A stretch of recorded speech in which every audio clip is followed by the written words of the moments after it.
Greetings, my friends, and it's nice to be here together. And it's been nice this week for me to be talking about refuge and bring that, certainly highlighting that in my own heart, such an important quality that I value tremendously. And there is a somewhat provocative, evocative statement about refuge that goes something like this: that when a person has really gone for refuge, they no longer have anything to complain about. So no more complaints. So that's certainly a provocative statement, since some people find that complaints are an ordinary part of their life. And it depends a little bit what we mean by complaints. I think there's healthy protesting.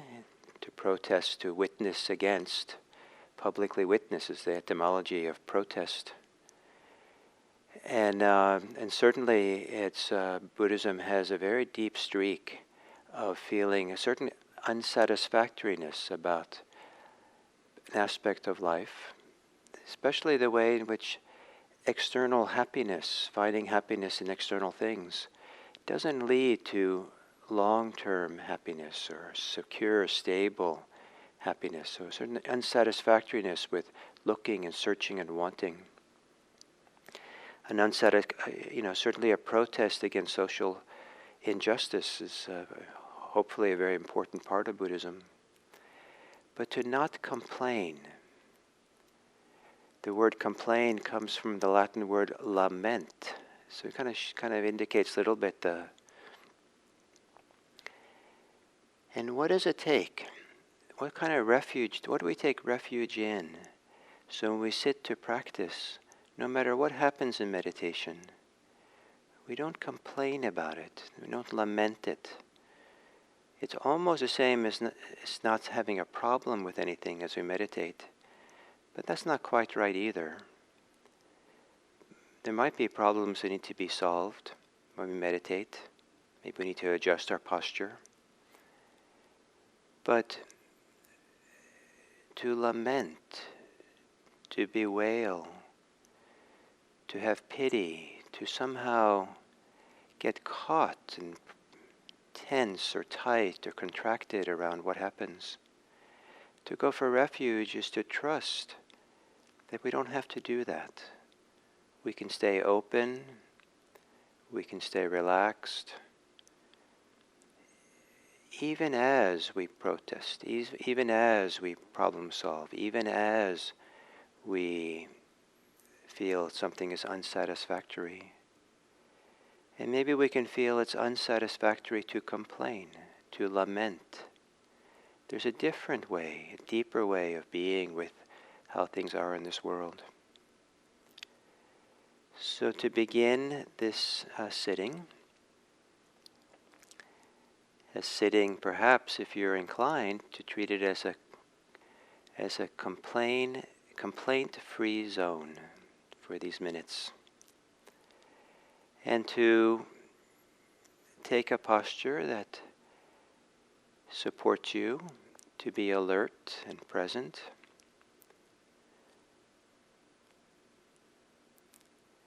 And to gently close your eyes.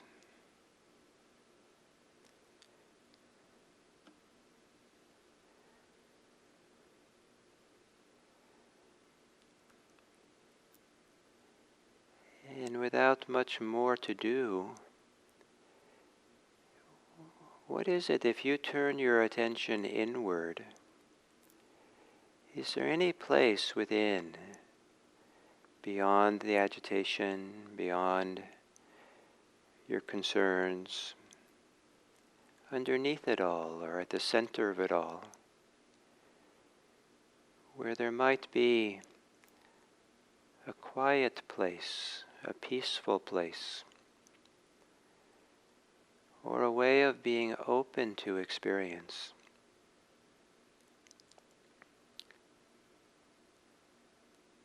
And even if it's just a small little corner of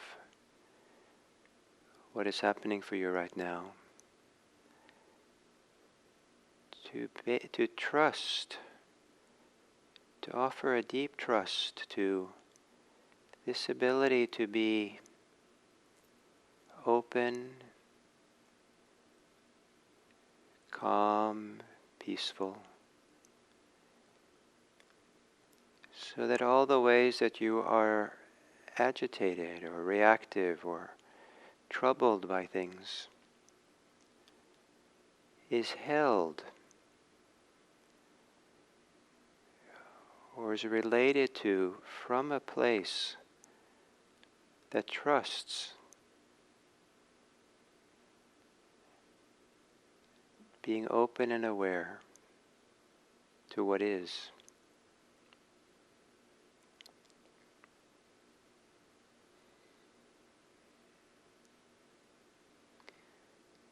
The alternative is, in a certain way, to trust our agitation if we get involved in it. To trust our thinking if we keep spinning off in it. To trust our wonderful emotions, difficult emotions, if we keep getting hooked into them.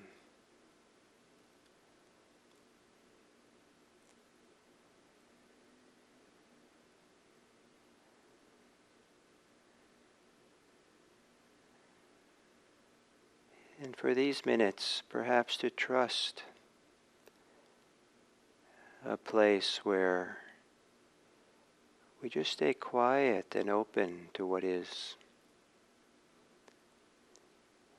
Trusting being aware and mindful of what is more than being involved with what is.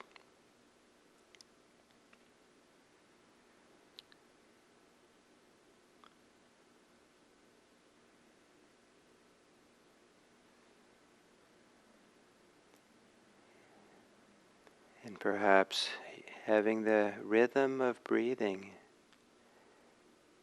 be a support, be a grounding for this open awareness. To be involved with breathing in a simple, direct way. So awareness can stay open and relaxed and present.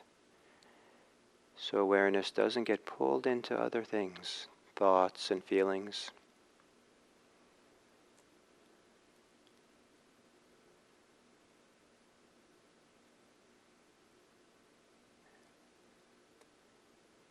To be open to the experience of breathing.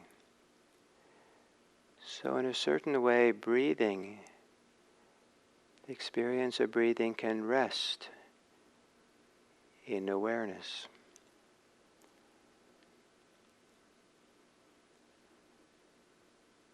The experience of breathing has breathing room in awareness.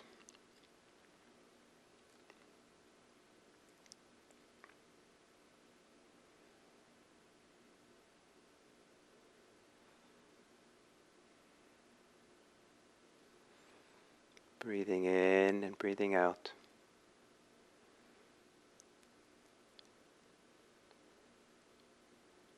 Trusting that you do not need to get involved in thoughts. Trusting you don't need to be involved with your emotions. Trusting the simplicity of being present to an open awareness of breathing, with breathing room for your breathing.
When you find yourself caught up in thoughts, no need to complain about that or lament it.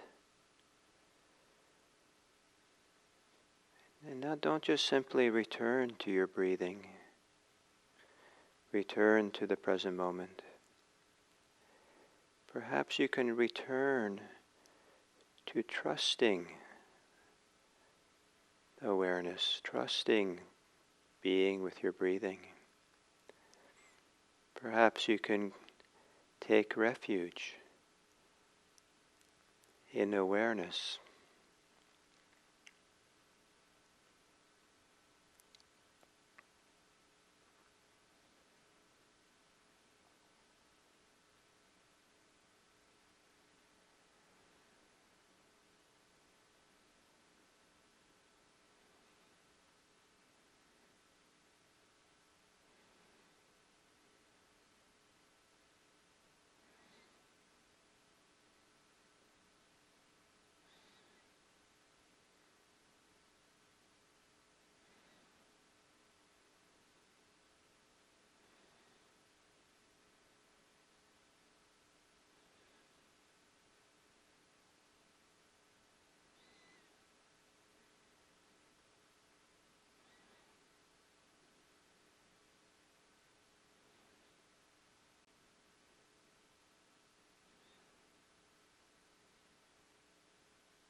When we go for refuge, when we rely on refuge,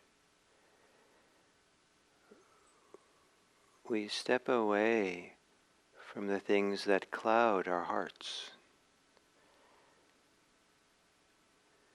When we go for refuge, we no longer trust or take refuge in clinging or greed, desires. We don't take refuge or don't rely on hostility and regrets and resentments. When we go for refuge, we no longer take refuge in being indecisive or uncommitted, or even confused. And when those things are not there, when those things don't cloud the heart, then the beautiful qualities of being, the best in us, has a chance to show up. To go for refuge is to allow what's beautiful of ourselves to have a chance to come out into the light. It's also a way of helping us to recognize those good qualities in other people. That others also have the capacity to be free of greed, hatred, and delusion. Others also have the capacity to be peaceful, at ease, to be free. Others also have the capacity for these beautiful qualities of generosity and kindness, love, integrity to come to the forefront.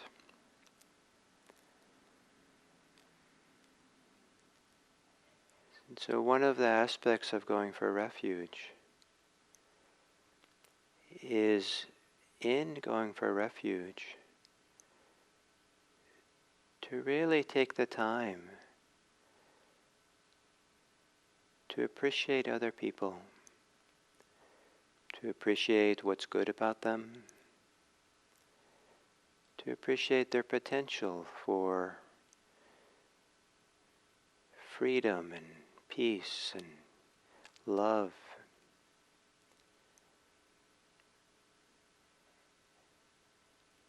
And it's in this world of trusting and appreciating what is deep in each of us that we can find a way together that is productive and useful, and as individuals, as family, as friends, as society. May it be that coming out of this meditation today, that you consider how you can go through the day appreciating people more. And maybe people need appreciation more than a lot of the other requisites of life. People need to be respected and seen as worthy and appreciated. May it be that out of our meditation together, the many of us are here, that we find ways of appreciating others during the day.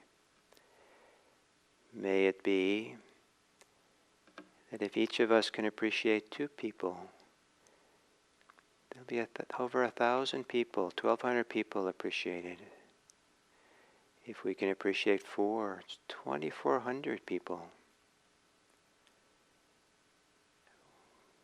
May it be that our capacity to appreciate and be present radiate outwards to benefit many, many people.